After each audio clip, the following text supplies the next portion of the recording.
What if I told you Shanks' entire destiny was shaped by Monkey D. Dragon? The recent God Valley flashbacks reveal something shocking. Shanks was saved on that island by none other than Dragon himself. This single act ties two of the most mysterious characters in the series together, and it changes how we look at Luffy's journey completely. Because if Dragon is the one who protected Shanks, then Shanks may have always known he owed his life to Luffy's father. And that opens up a whole new question. Did Shanks always see Luffy as the true child of destiny because of this hidden bond? But that's only scratching the surface. Shanks may not just be a celestial dragon, as Oda confirmed. He might actually be half of the legendary Davy clan too, which would make him not just a child of destiny, but possibly a blood relative of Rox D. Zebek and Blackbeard himself. And what happens next ties directly into the origins of the Davy clan and the truth of God Valley. Here's the twist nobody was ready for. Shanks may not just be a figureland, he might also carry the blood of the Davy clan. Chapter 1159 confirmed that God Valley was the homeland of Rox D. Zebek, but also the hiding place of the Davy clan, descendants of the infamous Davy Jones. And while Teach's mother was brought there in secret, Shanks' mother may have been an actual native of God Valley. If she was part of the Davy bloodline, that would make Shanks and his brother Shamrock half Davy clan, half Celestial Dragon. Think about how insane that is. It means Shanks and Blackbeard could actually be distant relatives, cousins even, both carrying the blood of Davy Jones. One represents control and balance, the other chaos and ambition. It would explain why their inevitable clash feels like more than just a pirate rivalry. It's a battle of destiny between two branches of the same cursed lineage. And here's the part that makes it even crazier. If Shanks really is half Davy clan, then he may also be connected to Joy Boy himself, either as a descendant of the sea god rival to Nika, or as the direct bloodline of Joy Boy's own family.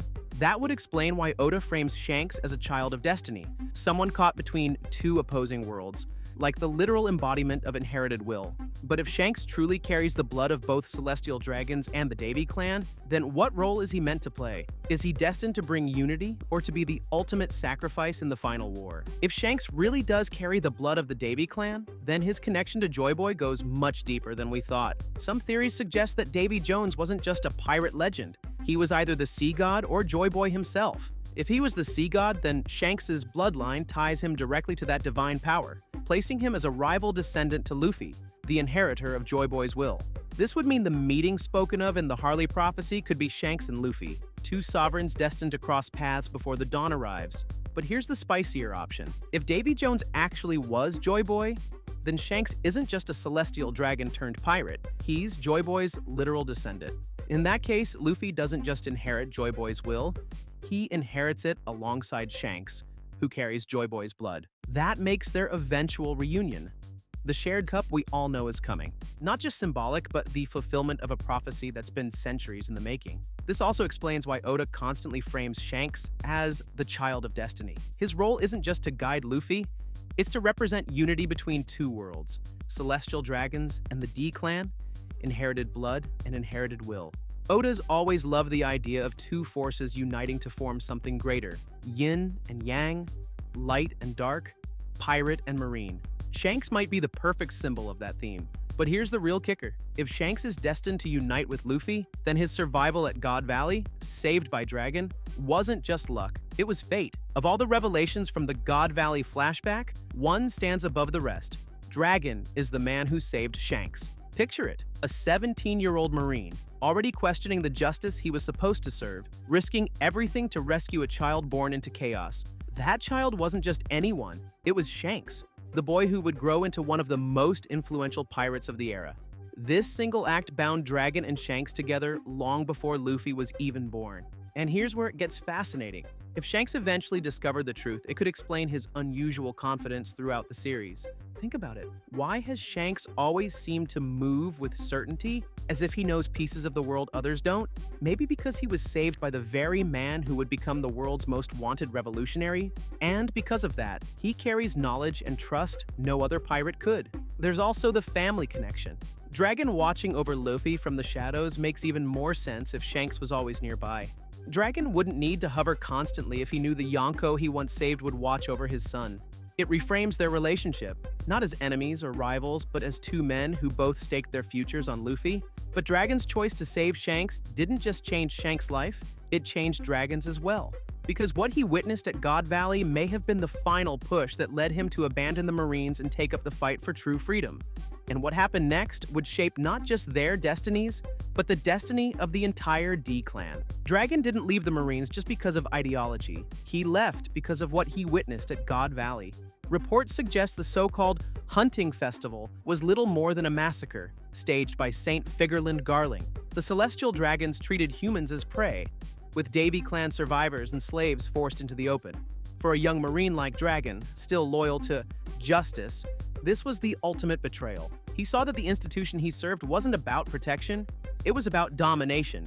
And right there, in the heart of that madness, Garling himself played the executioner. Some theorists even believe that Dragon confronted Garling directly, and though he couldn't win, he managed to save Shanks in the chaos. That one act marked him forever. This explains Dragon's infamous tattoo, a symbol that may represent his break from the Celestial Dragon Order, or even a mark left by the fight at God Valley. Some even speculate the tattoo hides a scar inflicted by Garling, a physical reminder of the day Dragon's ideals shattered.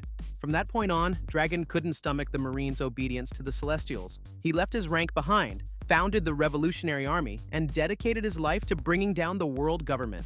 In other words, Garling may have accidentally created his greatest enemy. And here's the twist. Shanks, the boy Dragon saved, grew up carrying Garling's bloodline too. The very family that drove Dragon to rebellion is tied to the man he rescued. Destiny couldn't be more ironic. But this clash of bloodlines and ideals wasn't just about Dragon and Garling. It set the stage for the ultimate question. Where does Shanks' true loyalty lie? Shanks has always stood in a strange position, respected by pirates and yet trusted by the highest figures in the world government. But how does that make sense for someone born into chaos at God Valley? The answer may lie in his bloodline.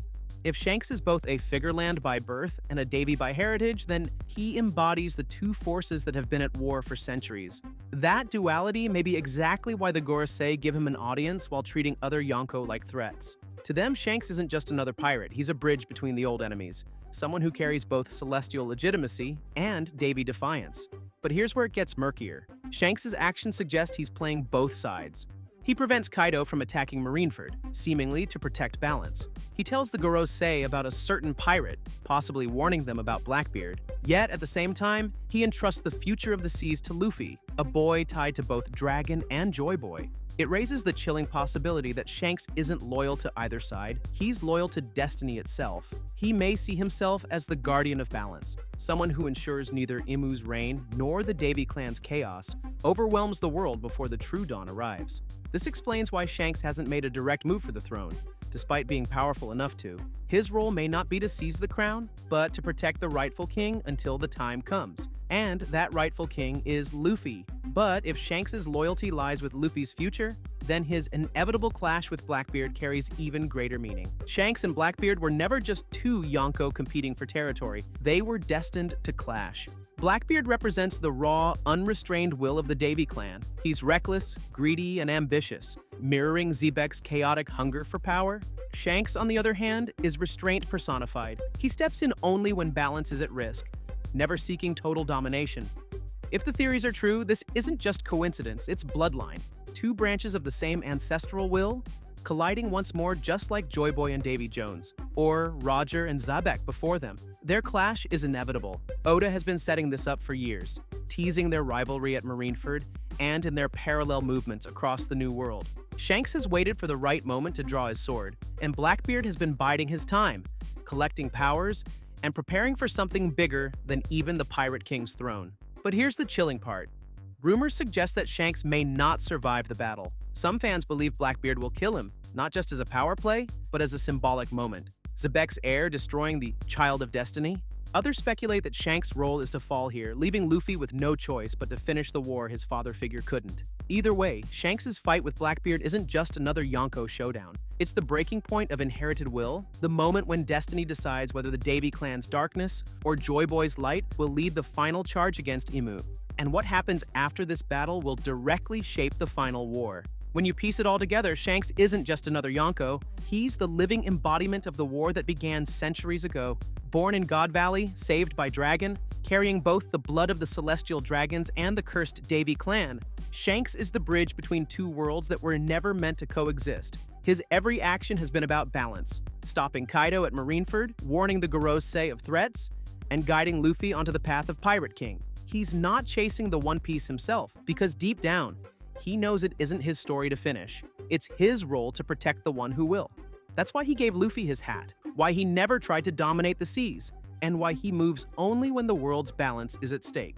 Shanks' purpose may not be to win the final war, but to ensure it happens under the right conditions.